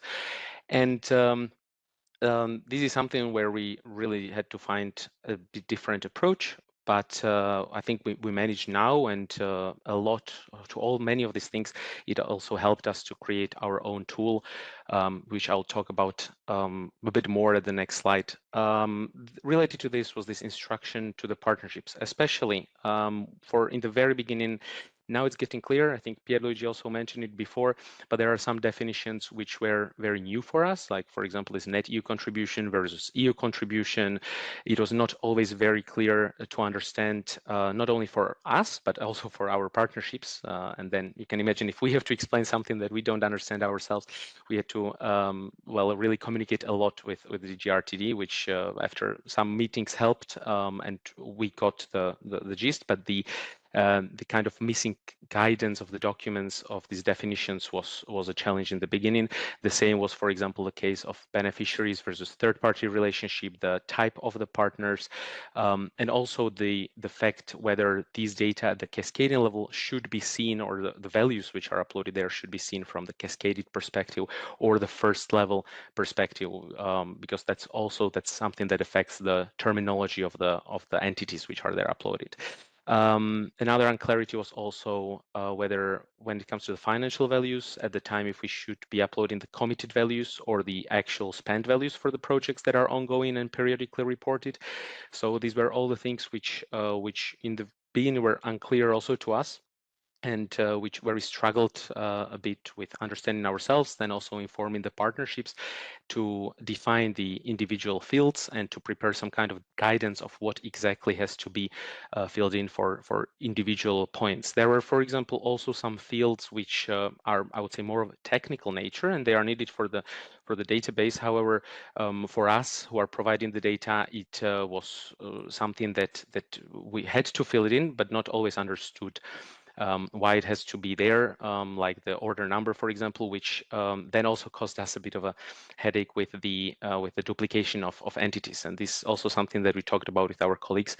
But thankfully, we then improved this also in our tools, and we're solving the issues on the go. But that's also something in the beginning that was a bit of a challenge from our side. Another view was also the data quality and quality assurance, especially from the perspective that the data, as mentioned, were originally uploaded by our partnerships straight into the Corda. And that means that the moment when we could see, as EIT, we could see the data for the first time was already in Corda, what was basically the very same time as any other stakeholder could access the same data, which meant that if we spotted some errors, then everyone else also saw the same errors, which could have been caused either by unclear guidance, by human error, or by any other situation. Especially we saw such or these issues also related to the historical data, because I think also Peter mentioned this thing that for the closed projects, when we're uploading the proposals, we did not always, not the closed, sorry, for the rejected proposals, actually, we did not always have a PIC number, since the participants or applicants who were sending us the proposals stopped communicating. Of course, there was no motivation for them to register for a PIC number or declare it. And this was one of the challenges which we also found at the time for the especially historical data. That was also something that we worked a lot together with colleagues from DG RTD to make sure that historical data are as complete as possible. But there were some elements which we have not collected before. So especially in 21 or 22, before we fully onboarded to these tools, to the eGrants and to the Corda, there were some elements which we were not aware we should be collecting, or that will be needed eventually for the Corda template for the projects and proposals. The same problems with guidance we faced also with the external stakeholders, like member states, who could access the eCorda, because for them it was not always clear where they can find our data. So we were also directly contacted by these member states, asking us why EIT data are not available in Corda when that should be the case, how it is that they cannot find them, or if they can find them, they can find only 8 projects. And we always had to communicate with these external stakeholders to clarify that when you look for the EIT data, you should be looking at the cascading level. That's where everything else reported, as usually stakeholders were mostly looking at the first level, where they could see only the grant agreements signed between the EIT and the KICs, or the partnerships. So there, of course, the number of projects was much lower than the actual work that the EIT is doing in funding as such. Another challenge was also related to the EIT specific elements. Peter also mentioned it before, that that was also partially a problem for them, because some of the EIT specific elements managed to get, thanks to the colleagues from DG RTD, into the template. These were the specific fields which we have, which we are collecting, and they're also very relevant because of the type of the entities and partnerships we're having. So we managed to fit some of the specific elements into the structure, into the current template. Then there are also some additional specific elements, as data sets that I mentioned, financial sustainability, or educational programs and information about these programs that we are collecting, that cannot be part of the, or it does not make sense to be collected in Corda, especially for the reasons that it's only EIT specific. There's no, at least as far as we know, there are no other stakeholders who are collecting this kind of information. So providing this work for EIT wouldn't, or I understand it would be not really the priority, and that means that for us it was easier to collect the data ourselves from all these perspectives. At the same time, there were some other elements which we had to a little bit work around, especially for the historical data. When I mentioned that we did not collect some information, we had long discussions with colleagues from RTD as well, to make sure that the definition of these elements, or the values which are there, is identical and should be then correctly reported in the correct fields. Next challenge also is the workload. It is something that I think you can never really underestimate, especially in this case, because first we understood, or again, the expectations that we had were that the partnerships provide the data directly to the Corda.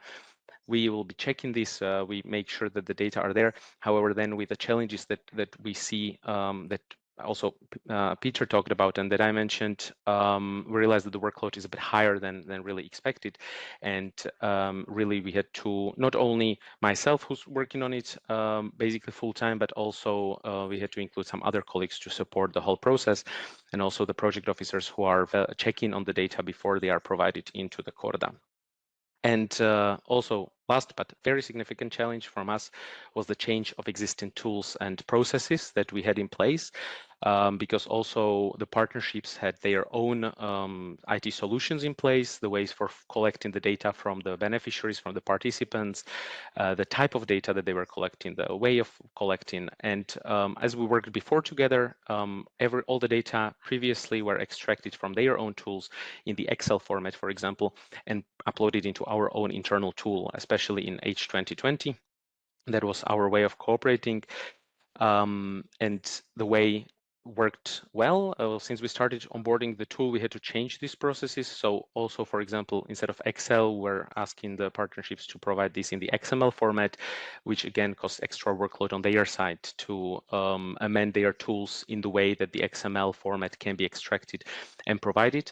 But that again opened a bit of issue with the data quality and of an errors that were spotted there, or files that were uploaded to the Corda as a test file or by accident. So we always had to go back to the colleagues in RTD, asking them to delete some of the individual files because of the unfortunate errors that were happening during the testing and preparation of the whole tools. So also the changing of the existing processes is something not to underestimate, and make sure that everything works, because it's really a lot of workload, and it's really a lot of testing that has to happen before the data are provided, to make sure that they are of a proper quality, I would say, and that there are no errors or any issues with that.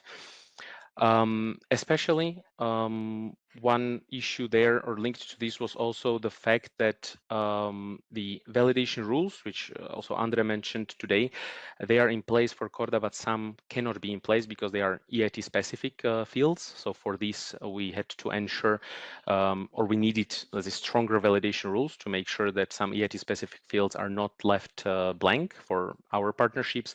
We need to make sure that some elements are correctly filled in. So, for example, the logic of the sum of partners funding is the same as the project funding. These are the things which we had to solve and implement in our tool, because this was something that basically Corda was not checking, and these were also another errors which we spotted when the data were uploaded. So how we addressed it, very, very helpful were the weekly meetings, which we have with DG RTD colleagues, namely with GH6 and RTD IT team who is there. The really close cooperation and weekly meetings, sometimes ad hoc meetings that have happened on the specific topics.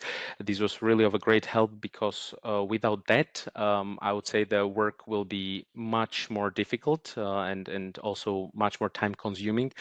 So weekly meetings are, I would say, one of the most important things that one should, or at least try to get as much of guidance, and then ask any questions, because otherwise the errors are there and can happen when the data are uploaded. And the second, I would say, the most important thing for us is the development of our own tool. We call it EIT Portal. It's the portal where all the partnerships are uploading their data. This is something that we mentioned also before when Miguel had a question, that the partnerships report now the projects, proposals, and also the results eventually into our own tool. Our own tool has now stricter validation rules in place to make sure that the correct elements are not left blank, to make sure that they are correctly filled in, that there is no obvious errors, to make sure that as I said, sum of certain financial values is equal to the other one. So many of these things are ensured already in the tool. If you are uploading this data into our tool, it immediately shows you the warning or the error if something does not make sense, as has to be corrected. So this is already a first step where we significantly improve the data quality and make sure that the data coming to us are almost bulletproof. And second step, where we try to solve it as well, is the check of our project officers, who have a very quick quality check view, of course, when they are monitoring the projects, that there are no obvious content errors. So for example, that certain projects do not have, by human mistake, an extra zero. So instead of 1 million, it tells you 10 million euros of EIT funding, and so on. So these are the two things where we use the portal, especially to improve this data quality that we move then to the Corda. And of course, the portal has also other features, collecting the data sets that I mentioned that are not to be collected by Corda.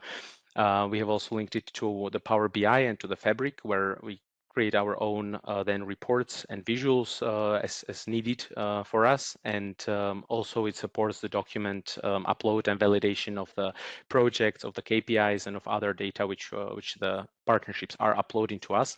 So for us, the EIT portal was a must, especially to simplify the whole work, to ensure the qualities, to make sure that we do not go back to the partnership, ask them to correct the things a few times when the errors happened.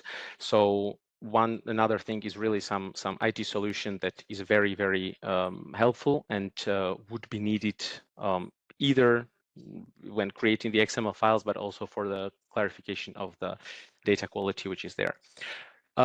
Besides of the weekly meetings that we are having with DG RTD colleagues, we have also the meetings, workshops, and direct channel of communication with our partnerships, which is also very important to make sure that any questions that are raised by the partnerships we can answer as soon as possible, either by us directly, and if we do not know the answer, then we raise the question with the colleagues. But this direct communication is very important to make sure that everything is understood among all levels correctly, and then that the data quality coming is at the highest level possible. We have also prepared an, let's say, internal guidance. By internal, I mean the guidance for our partnerships. So it's a very much EIT specific type of guidance document on data provision. This is something what we also shared with the partnerships. And again, besides of the communication, we are updating this file based on the needs. If we have more elements to collect, or if we need to clarify some of the things that we see are a common issue among all the partnerships. And as well, regular meetings and preparation of guidance, which is not yet there, but we are finalizing another guidance note for the stakeholders, especially member states or national contact points, where we also want to explain to them some of the structures and elements and fields which are filled in, how it is especially in the relation view of the EIT, since it's not always clear for them. This is something which the meetings really help a lot, where one of the topic is also the data, where to find them, how to find them, and how to understand EIT data in eCorda, but also, as I said, the guidance document, which we are preparing and will be shared with all of them. Well, and last but not least, as I mentioned, the workload is something not to underestimate. So really dedicated FTEs are a must to this work. It's, I would say it's not something where, it's good to plan with it. So it's not something where the data are rather very easily, at least not in the beginning, not very easily transformed in the XML. So all these transformation, checking that everything was set up correctly, and so on, this takes some time and the FTEs that are needed. As I said, we solved it quite a bit by development of the portal, which also took us some time to create, to develop, to prepare. But it's something where really one has to plan with the time needed for the whole setup and for the checks of the quality provided by to the Corda as such. So currently, that's how we work. I think as I mentioned, the weekly meetings we are having with DG RTD colleagues are very helpful. I hope we continue with this way, especially for the next set of the project results, because this will be also very important template, I believe, not only for us, but also for us. And we'll need to see again how some of the EIT specific fields and elements can fit this, or if something that cannot fit, how can we solve this gap over there. And with that, hopefully, we manage to have all the data as soon as possible, correctly available for all the stakeholders that are needed, not only for Corda, but also eCorda and the public dashboards, and for the other colleagues. But yes, if there are any questions, happy to answer. I think the same as Peter, if you have any other questions after this webinar, you can always contact us and we can discuss, maybe also show you how our portal works. But besides of that, thank you for your attention, and thanks very much for the colleagues in DG RTD, in GH6, IT, but also all the others that we discussed. We exchanged the information, and hopefully we continue with this approach also with the next steps. Thank you. Thanks a lot. Thanks a lot, Jure, for a very good presentation. Indeed, if there are any questions, please. I don't see any hands raised. I hear a microphone on though. Let me see. Okay. Any questions on this particular presentation before we go to the Q&A session of today?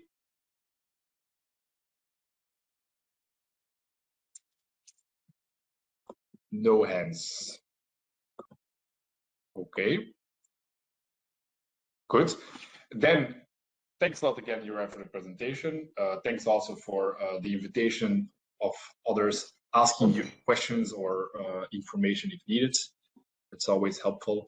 And then we can go to the final point of the agenda, or last and final point of the Q&A. Before we jump into this, we are slightly behind schedule, so I would like to reiterate that if you have questions that are more general, useful for everyone, please feel free now to take the floor. More specific questions, as said earlier, you can always ask to the colleagues through the functional mailbox. Yes, Peter.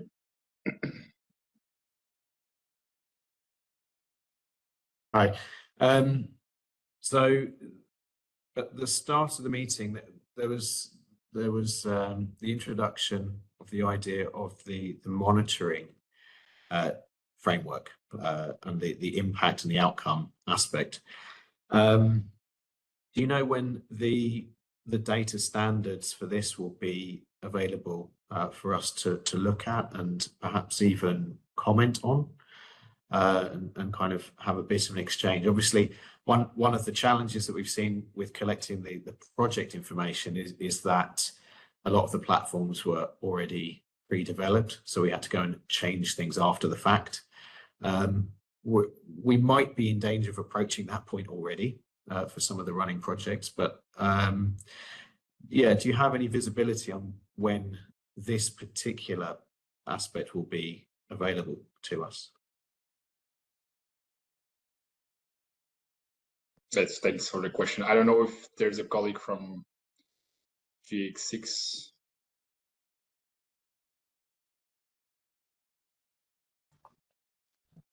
So, Peter, can you hear me? Yes, we can. So I think that some aspect will still require collaboration, like internal collaboration within the Commission, but we're trying to speed up the process. It's difficult to put a specific date, but we see there the light at the end of the tunnel, and because helping you will help us specifically to tick off the task from our list, but mainly the colleagues directly involved in the reporting. So it's as you know, and thank you first of all for the explanation that you gave, but also for the support that we already had before. You know that we're trying to do our best in terms also of workload and resources to finalize this, because it's for many different aspects constant priority on our table. So, and as you know, as you're like testimonial that the open door and constant contact with us usually can bring benefits from your side, but also mainly for us, because the issues that you presented regarding the funding agency and double reporting, so on and so forth, are now topic of discussion. So it pushes us also to face some aspect that, of course, you have different eyes than ours, because you are the first line with the partnership. So you are clearly an asset for the Commission itself. Thank you. Thanks, Pierre. Any other questions? I mean, obviously, this process you will be updated on the on what's happening from in this regard. So that is for sure something. So please let me go again. Are there any hands raised? I don't think I see any. Is there anyone who would like to take the floor and ask a question?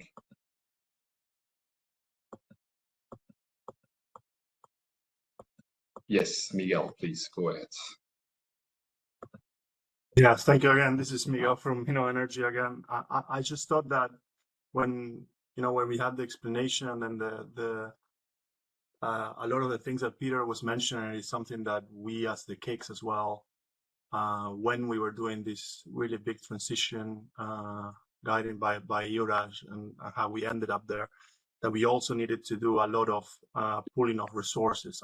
And one way that kind of really worked for us is that we do have like a proper setup in terms of like a cross-KIC activity elements. And then we have something that is called like a shared services, where we do kind of find solutions to share problems like this. So a little bit part of that evolution of how we needed to align for the submission of the core data now is leading us to kind of explore ideas with common IT solutions and what elements can be also be put in there. But at the moment, this is something that is for the EIT partnerships. But considering the points that were raised in the chat and everything, and how this is kind of, it is a very big chunky amount of work that needs to be done, and that has a significant impact in terms of the overall process that might already be in place with a partnership. That maybe it's something to explore at the at the higher level of the Commission, whether those fundings are allocated with the cross-KIC grants that can also allow for the participation of the partnerships, so that they could also potentially benefit from these elements. And I think also naturally would allow for the partnerships of the Pillar 1 and Pillar 2 and Pillar 3 to kind of naturally become closer together, because we do have a lot of what would be like natural cooperation opportunities, but sometimes it's a bit difficult to connect. So if we had something that at the practical level would allow us to do that, it could also have some bigger benefits, I would think. So yeah, not really more of a comment rather than a question, but yeah, I thought it might be relevant. Thank you. Thanks a lot. There is one question from Katja in the chat. Maybe no need to take the floor, but you can directly respond in the chat. Then let me see if there is anybody else who would like to take the floor. If there are no more questions, yes, Pierre Olivier, please. Just building on Miguel's comment regarding the cross-KIC activities and the funding they have for that. Is this would this be a realistic option for us? For example, at ENA, we are involved in many co-funded partnerships, as you know, and we are very often co-secretariat. So for this reason, we are involved in this process of data transfer. However, there are several difficulties, which are that there are various actors here. We are thinking about hiring someone. This is a possibility, a data scientist. This was not planned, but we are discovering that full-time equivalents are needed. For example, this was what Peter said, so that we could hire someone who would act for several partnerships, but that requires also that is difficult because these are several contracts. There are several databases behind it, and also it's coming after some of the data and the data, the platforms have been built. So this is really highly challenging, and I don't even know if it would be possible to incur the costs of such a hiring on the diverse contracts. So maybe a common funding like that would be useful in order to overcome at least the financial difficulty for such a recruitment. So I'm wondering if this is really a perspective from your side, or how this was issued in the first place.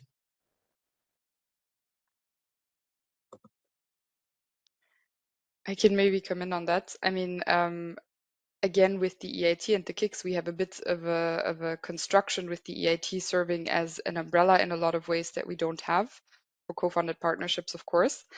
I've taken note of this and we can explore it. I think this would be challenging to implement though in practice, just because of the point in time where we're also at. By the time, first of all, I don't even know if this would be then legally feasible. I mean, the difficulties that you mentioned with having to work with different platforms, if we had a centralized service who has to work with all of the different co-funded partnerships and all of the different platforms and possible contractual obligations, I'm not sure if that would necessarily be any less complex. And yeah, like I said, by the time we could get something like this going, again, I've taken note and we can look into it. And I think it is indeed something that for the KICs has provided an added value. And we'll see what we can still do under Horizon Europe. But again, in mid-2025, we're about to work on our final work programs as well. So we'll have to see what we can still do from our side here. Okay, thank you.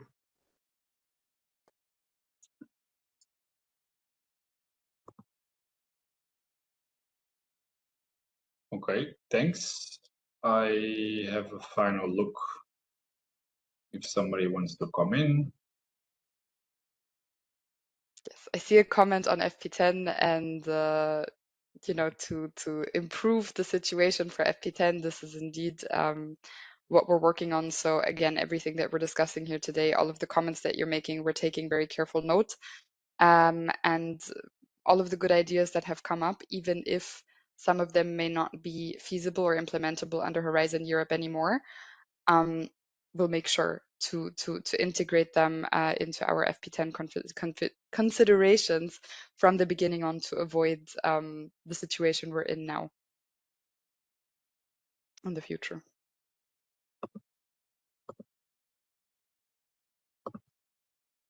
Okay. I see no more hands. We are 50 minutes beef. I mean, we have 15 minutes left for questions, but if there's no need, then obviously we can go ahead and wrap up. So then the floor is yours, Catherine. All right. Well, just one more thing, as it came up in the beginning in the chat, we had some questions that were also submitted before the webinar, which I think most of the technical questions, or hopefully all of them, have been solved or have been addressed during the webinar. If you have any further questions after the webinar, feel free to send them and we'll integrate them, or we'll try to reply to them and integrate them into the materials.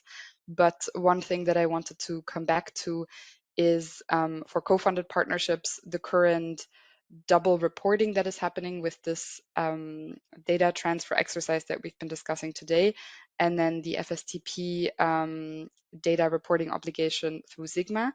This is something that we're looking into with our colleagues in the Common Implementation Center to avoid this, and we're going to try and waive the FSTP reporting obligation in Sigma for co-funded partnerships and replace it with this data transfer exercise.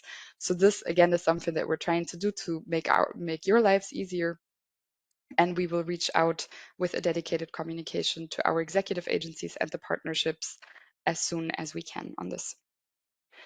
So now, in terms of wrapping up, what is left for me to say is to thank everyone for participating so actively today. especially to the partnerships that have provided their testimonials, to my colleagues at the Commission who have presented today and have tried to address your questions, and of course also to our ERA-Learn colleagues for facilitating the preparation of today's webinar. I think it's become quite clear that this is still, this data transfer exercise is still quite challenging for everyone involved due to some unfortunate circumstances that we're now trying to make the best of. But today was really all about trying to foster a common understanding, to provide clarifications, and to offer a common forum for questions, and to enable a little bit of peer learning as well, so you see what challenges other partnerships are facing as well and how they have overcome them, to try and bring us all on the same page. So we hope that today was a contribution towards that process. We, as I said, we took very careful note of your needs and your questions, and we're very committed to continuing to work together with you to optimize this process as much as we can. But here we also have to stress that this is an important exercise for monitoring purposes. We get plenty of requests from member states and from other stakeholders to have more visibility on this FSTP data. And given that it's that we're now again in mid 2025, we also plead to you to take this exercise seriously and commit to trying to ensure timely uploads of this data. We also hope that this was particularly useful for those partnerships who are still under preparation or who are still preparing their data collection management tools and processes to make your lives a little bit easier and maybe try to ensure that you don't have to face all of the same troubles as some of the partnerships that have been launched earlier in the framework program. We will, as Luca said, make all of the materials available on ERA-Learn's website. So all of the latest versions of all of the data transfer templates, the recordings, the slides, everything that you've seen today. And lastly, I would encourage everyone to try and see this exercise as part of the bigger context, not just as a significant administrative burden in the moment, but also as an opportunity to showcase the work, the results, and the impacts of your partnerships. And very, very lastly, I also just wanted to mention that we have concluded a mutual learning exercise through the partnership Knowledge Hub with member state representatives and partnerships on the impacts of partnerships on national RNA systems, where we had a dedicated session on data actually, and where we had a very clear recommendation from the group to make partnership data more easily accessible through eCorda and through the Horizon dashboard. So we're also planning to make sure or to work or to put some effort into ensuring that the efforts that you're making with this data transfer exercise are then also made visible and appreciated. So with that, unless there's any final questions, comments, I would say thank you all. And again, we remain very committed to supporting you throughout this process. Thank you.